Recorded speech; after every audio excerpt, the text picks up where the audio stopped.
Napakaganda ng simula ng taon para sa tinaguriang La Primera Contravida ng kanyang henerasyon na si Gladys Reyes. Sa kabila ng mabilis na pagbabago sa industriya ng entertainment, isa si Gladys sa mga artistang hindi nakakalimot magpasalamat sa mga taong tumulong at sumuporta sa kanyang karera. Kasama ang kanyang pinakamamahal na asawa na si Christopher Rojas, patuloy nilang ipinapakita ang kanilang pagpapahalaga sa kanilang mga kaibigan sa showbiz press.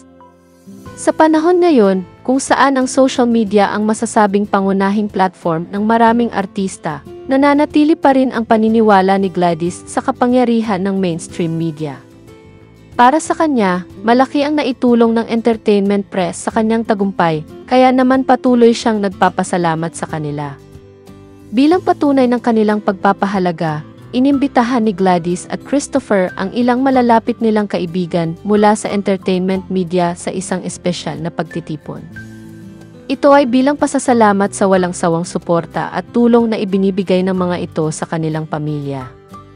Ang ganitong kilos ni Gladys ay isang patunay ng kanyang taos-pusong pagpapahalaga sa mga taong naging bahagi ng kanyang paglalakbay sa industriya.